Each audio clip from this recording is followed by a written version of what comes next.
So, I feel like this gets probably more into what you came here to hear.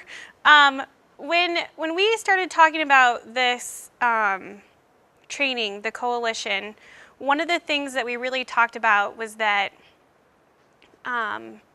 we do a lot in public health that we don't take credit for. And so we wanted to do this training to talk about what you already do. We know that everyone has gaps with how they meet the public health standards. We do at the state health department level, but that's really not our focus with this training. We wanted to help you understand how the work you already do fits in with the public health standards. So hopefully we'll get that across. You guys can tell us at the end, so we can tweak this for others if we need to. But the whole purpose is to kind of look at this with that frame of lens about what do we already do that we can take credit for related to the standards. Does that make sense? Okay, so again, we were trying to answer the question, how does the work that you do every day fit into the FAB standards? And if not every day, the work that you do regularly. Some of us got caught up on what does every day mean versus regularly. So anyhow, so remember the FAB standards were in those 12 domains. And I'm glad we have kind of a mix of different people with different job responsibilities in here, because we're going to be able, I think, to very much cover the 12 domains as we go into this. So here's a list of the FAB domains. So the first domain is conduct and disseminate assessments focused on population health status and public health issues facing the community. A large part of domain 1 is the community health assessment or community health needs assessment. Domain 2, investigate health problems and environmental health problems and environmental public health hazards to protect the community. A lot of that is how do you investigate environmental health hazards, infectious disease outbreaks, those kinds of things fall in domain 2. 3 is inform and educate about public health issues and functions. So press releases, website, presentations that you give, community partners, those types of things. Oh, your website, did I say that already? Is inform and educate. 4, engage with the community to identify and address health problems. This looks at partnerships that you have with other people. First of all, just do you have partnerships, or are you trying to do public health all by yourself, which we know is a really hard thing to do. So who are those partners? How are you working with them? What kinds of coalitions do you serve on? How do you share the work? Those types of things are in domain 4. Domain 5 is develop public health policies and plans. So that looks at how do you know when you need a new ordinance or a new policy, and do you put those things in place, and do you review policies and plans, those types of things. Domain 6 is around enforce public health laws. So when you need to enforce laws, how do you go about doing it? What does your documentation look like? Do you follow up if you're supposed to? Those types of things. Domain 5, develop public health policies and plans. That's where the health improvement plan comes in, the HIP part of the China HIP, as well as the strategic plan are in domain 5. I didn't mean to gloss over that, I'm sorry. Okay, so 7, promote strategies to improve access to health care. So this again looks at how are you looking at special needs populations or target populations in your community. Are you doing any work with health care in combination with health care to provide public health services? Domain 8 is around maintaining a competent public health workforce. Now at the national level, they don't have standards for requirements for what a public health administrator should have or an environmental health administrator. Domain 8 is really around, do you have kind of a workforce plan in place so that you're continually developing your workforce? Do you do any kind of workforce assessment?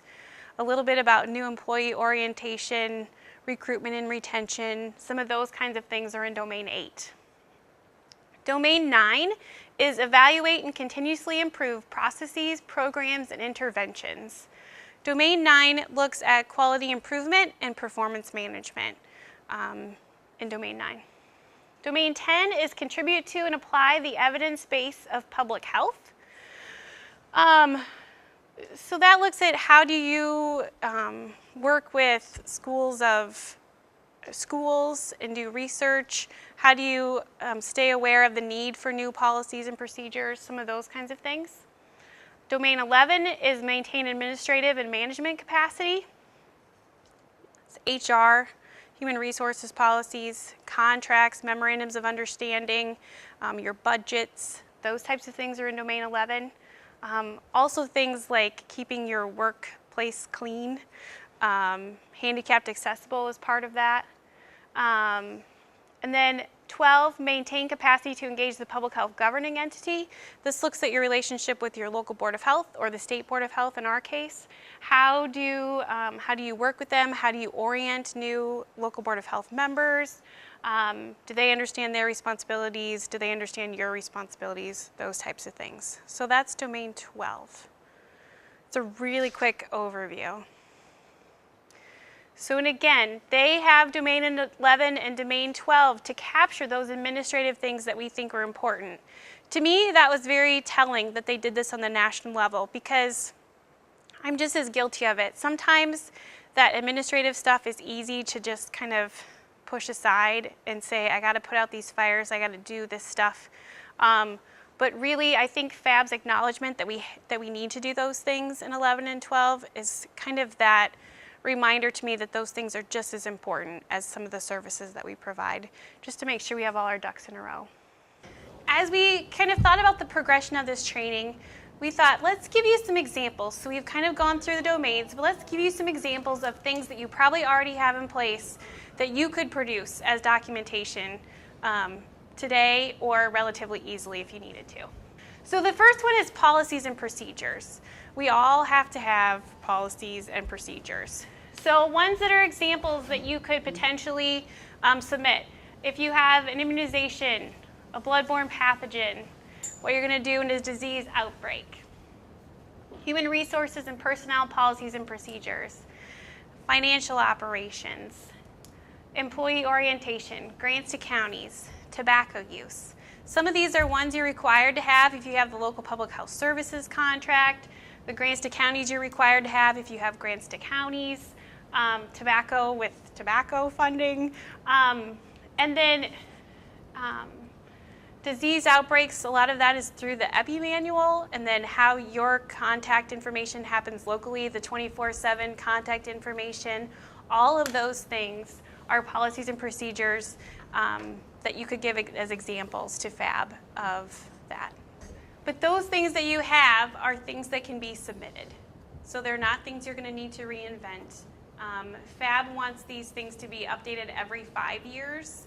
And so if it hasn't been updated in more than 5 years, that might be what you would need to do before you submitted it. Board of Health meeting minutes. Your relationship with the local Board of Health and your communication with the Board of Health and Board of Health meetings serve as documentation throughout the FAB standards. So what's important with your Board of Health meeting minutes is that you record the date of the meeting, who was there, and kind of any key decisions or actions taken. If you don't have the date or who was there or the actions taken, it's really hard for someone to understand what happened at that Board of Health meeting. Another thing to think about is, can you retrieve your context of a Board of Health packet? If you're considering this, what information did you give to the Board of Health? Because that's something you're going to want to be able to keep track of as well. You would provide both the agenda and the information that was in the packet about that topic. Does that make sense? And again, you're going to use the Board of Health throughout the FAB standards and your relationship with the Board of Health. So Board of Health meeting minutes are really important. And that's a really easy thing to change if you look at them and decide it doesn't have enough information. It's an important thing. Response. So we're all involved in emergency response. There's been a lot with emergency response. So after action reports that you do can be used as documentation. Having an after hours call down procedure and contacts, those things are all part of documentation. Use of the HAN, testing the HAN is also part of it. Entering data into IRIS and the IRIS system can be used as documentation. And also the 24/7 plan for notifying the health department. So if the public needed to call you or whoever, is there a way for them to get a hold of someone from the health department 24 hours a day, 7 days a week? So that plan in itself is part of the documentation. We have a lot of these things. We've been required to do a lot of these things, again, through grants. And so those things are all things that count. Next is community partners. Remember we talked about, as we were talking a little bit about the domains, that FAB is interested in knowing that you're not just doing public health by yourself, because public health should be about working with the community, understanding the community and the community's needs. Those partnerships are important. So coalitions that you work on, being able to show that you're a part of that coalition, either through meeting minutes or agendas, emails, those types of things. If you use a China HIP work group, that group could be an important group that you could talk to FAB about. Any stakeholders that you work with through focus groups or meetings or neighborhood associations, those types of things, they would be involved, and your work with them would count towards FAB accreditation.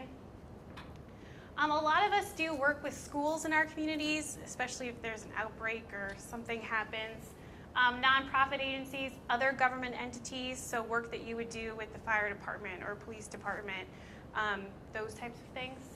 Healthcare, those relationships we have with healthcare providers are also going to be things that you could submit to FAB for documentation. Immunization audits are another thing that a lot of people do that we could also use for evidence. Administrative activities. So here's a bunch more things that you already probably have that count towards FAB accreditation. So human resources policies, whether they're yours or the county's or whoever does human resources, those policies are necessary. Having a budget is necessary, and we all have to have a budget of some kind. The table of organization is necessary for FAB accreditation, so just keeping that up to date, having one available to give to them. Doing regular audits of your finances is part of it. Just being able to show that you have signed contracts is also important. If you do an annual report, that can be used as far as FAB documentation. And then any local ordinances that you would develop or work with your local Board of Health to pass, those things are all potential documentation. So other things, we kind of struggled with what to call this section of the presentation. But your community health needs assessment is a requirement of FAB. It's a prerequisite. You have to have that before you can even apply, as well as the health improvement plan. So the whole China HIP process that we've been doing in Iowa for, I think it's like 24 years now or something. Other states haven't even really started that process yet and are trying to get that kicked off. So in Iowa, we're kind of uniquely situated with the China HIP, and that those are prerequisites for FAB accreditation. It's a good thing for us because we have practice and we kind of know what we're doing there. Strategic plan is the other prerequisite for FAB accreditation. Just having access to data and being able to say what data you have access to is also part of accreditation, and just showing the data that you're looking at. Having your website, if you issue any press releases, even if it's not ones that you write yourself, but providing those press releases to papers, a brochure about your department, just kind of advertising it. And then there's some things with FAB with branding that having a logo and using letterhead are very important part of that. As a Gaining Ground Coalition, we've been talking a lot, and I mean a lot, about how we want Iowa to kind of proceed. And the way we see it, there's kind of 3 different options that local public health departments in Iowa can take. And by we, I mean, so the coalition is the Iowa Public Health Association, the Iowa Environmental Health Association, the Iowa Counties Public Health Association, the Midwestern Public Health Training Center, and the Public Health Advisory Council. Did I get everybody? Iowa Department of Public Health. Sorry. Yeah.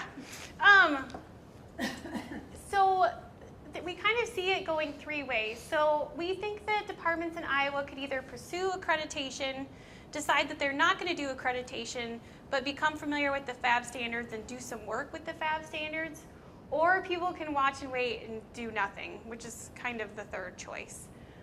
What we're really hoping is that over the next kind of year and a half, and as we start talking more about FAB through the Gaining Ground grant, that we would have more local public health departments go with one of the first two options, either being pursuing FAB accreditation or just adopting the FAB standards and using them kind of in regular practice and trying to work towards having a better understanding of them. So we wanted to spend a little time, again, we don't want to be high pressure and say you have to do accreditation or you have to adopt the FAB standards.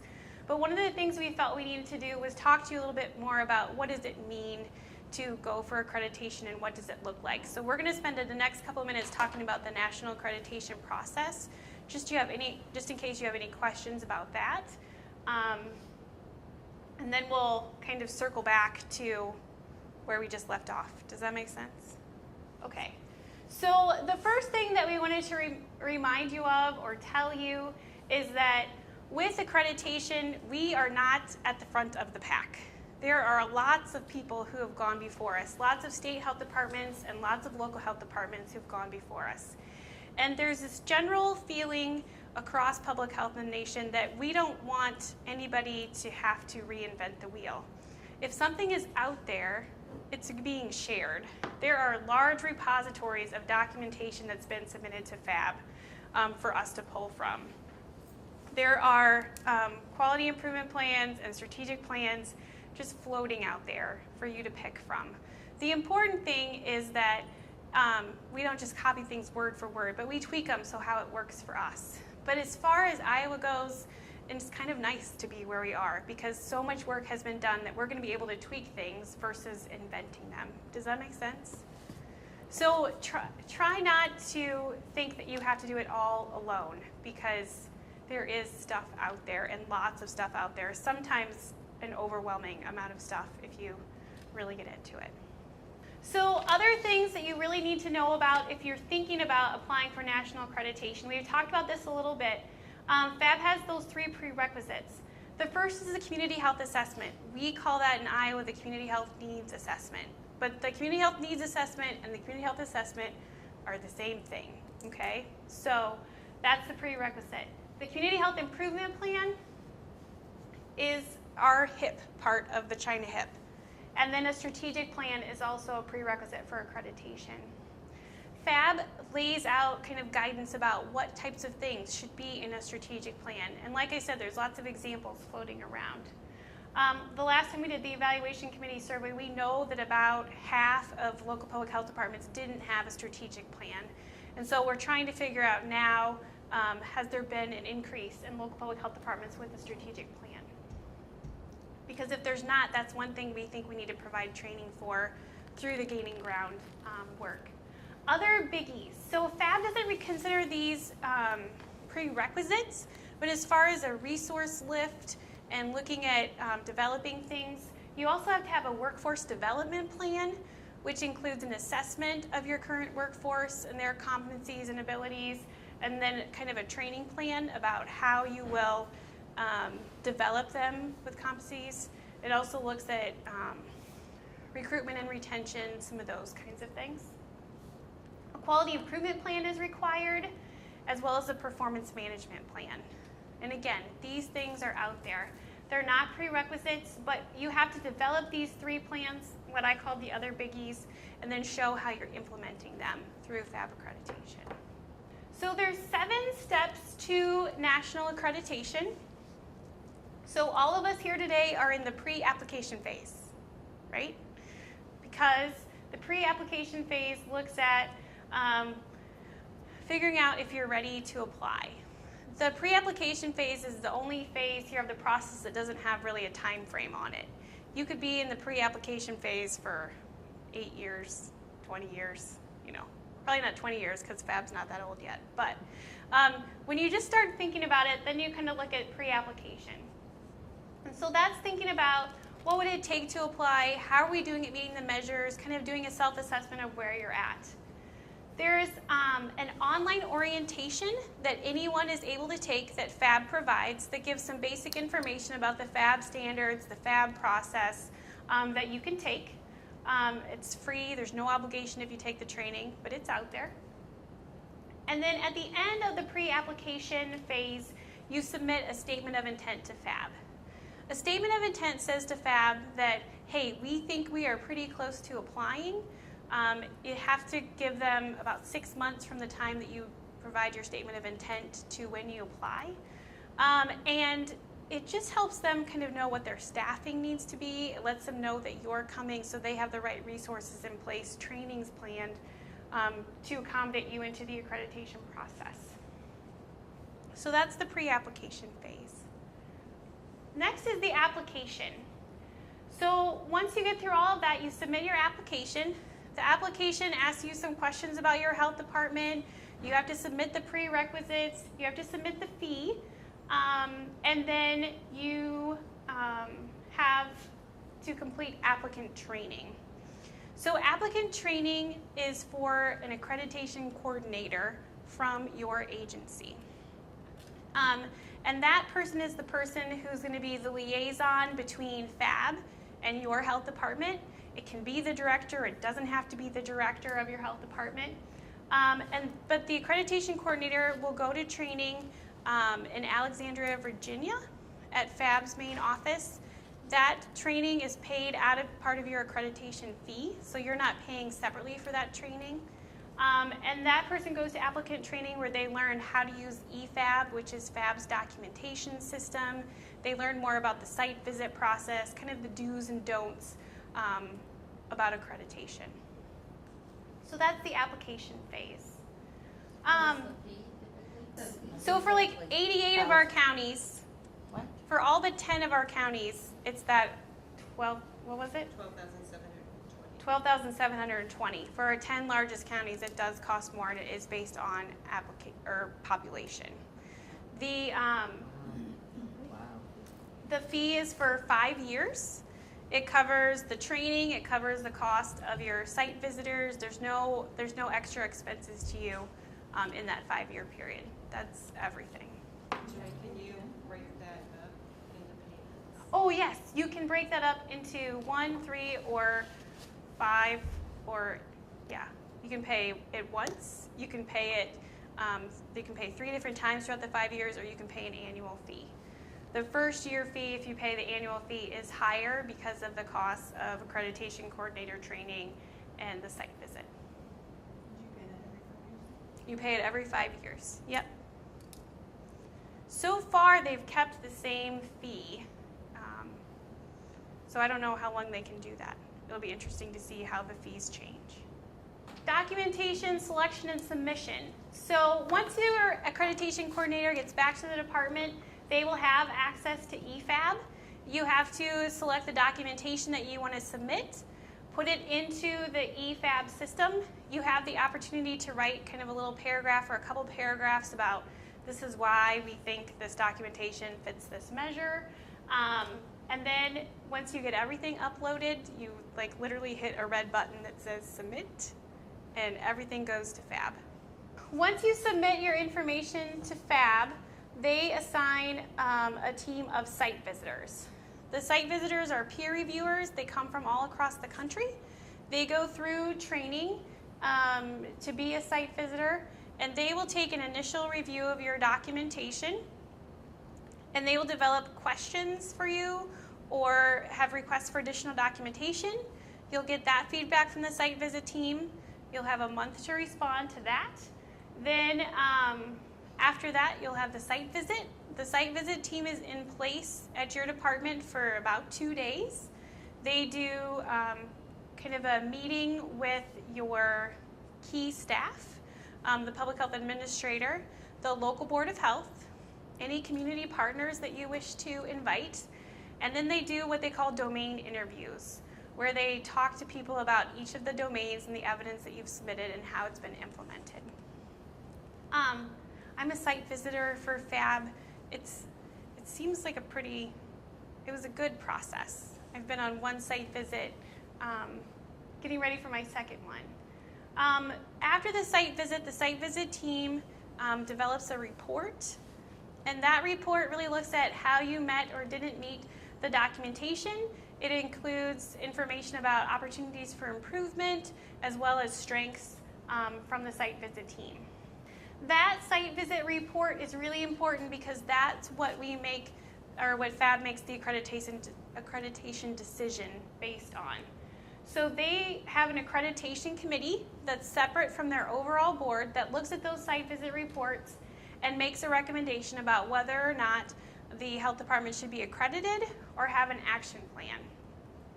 If you're accredited, then you're accredited and you start their annual report process. If you have an action plan, they will kind of specify the things that they want you to work on in that action plan. You'll have a year to implement that action plan, and then they'll make a decision about accredited versus not accredited. So far, no one's been not accredited to my knowledge, but I don't know that they would post that publicly either. So it's kind of interesting. I haven't heard anything through the accreditation coordinator grapevine, I guess. Once you're accredited, you have to do annual reports to FAB. These include information about key personnel. Has anyone left? Has anyone new joined? You also have to report on quality improvement activities to show that you're continually working to improve. And then in 5 years, it's a reaccreditation. No one's done reaccreditation yet. It's a new enough process that it hasn't really been tested. So those are the 7 steps of FAB accreditation. Do you have any questions? Makes sense?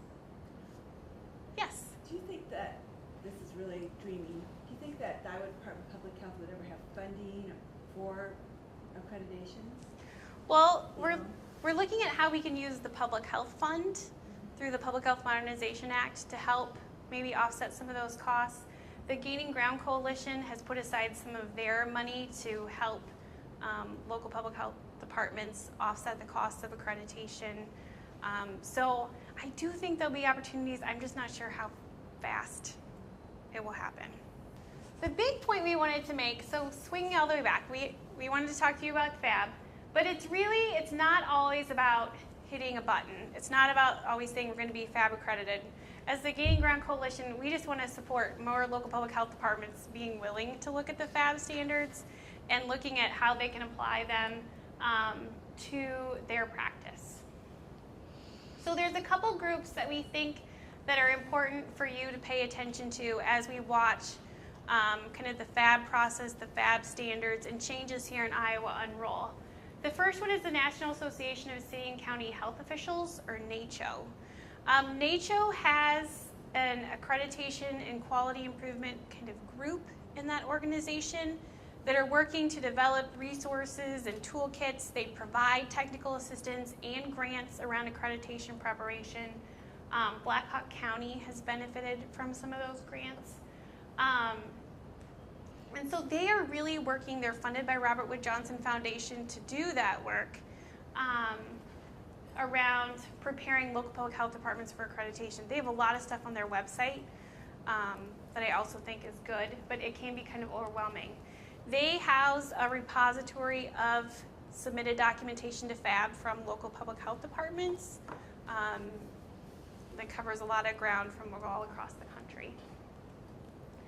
Next, the Gaining Ground Coalition. We're going to talk more a little bit later about what we're doing, but just to kind of give you a hint. So as a Gaining Ground Coalition, we want to do these regional meetings first, and we're doing these across the state in each of the 6 regions to give people some initial information about FAB and the accreditation process so that we can build on that as we go through our Gaining Ground timeframe. We're going to be looking at providing more advanced workshops, other opportunities for funding as we go through. The Iowa Public Health Association is the lead agency for this, so that makes the funding opportunities a lot more flexible than if you had to go through the department, which is kind of cool. So we're excited about that, and we'll be getting more information out about that as we go along. Next, the Governor's Conference. IPHA, I think, and the partners are trying to make an effort to make sure there's accreditation-related materials at the Governor's Conference. There are a couple different ones. Lynn County, which is the only health department in Iowa who's applied for FAB accreditation, is going to be making a presentation. And they might even know if they're accredited or not by the time the governor's conference rolled around. They had their site visit in December from FAB. How long have they worked on the process getting ready to apply? So they really felt like they started in 2011 when they piloted the Iowa Public Health accreditation process, and then they just kind of kept working steadily from there. So, about 3 to 4 years. Also, the Public Health Quality Improvement Exchange, it's called PHKICS. It's a Robert Wood Johnson Foundation funded website. It's a repository of quality improvement projects from across the country, from smaller health departments, larger health departments, environmental health, maternal child health. There's lots of different examples on there. They have storyboards out there so that if you're looking at implementing a process or implementing a program, you can kind of follow the lead of another county and not, again, have to make something up on your own. So I really recommend them. Their website can be a little bit overwhelming, but I would be happy to walk you through it if that would help. So, also, as you undertake activities, just consult the FAB standards. As you are doing work, developing contracts, looking at workforce development, what we'd really like to see people do as a coalition is just consulting the FAB standards. Knowing where that information is in the standards, using it to kind of help guide their work, or using some examples that have been developed around the FAB standards. Again, so that no one feels like they have to reinvent the wheel, and that we have kind of some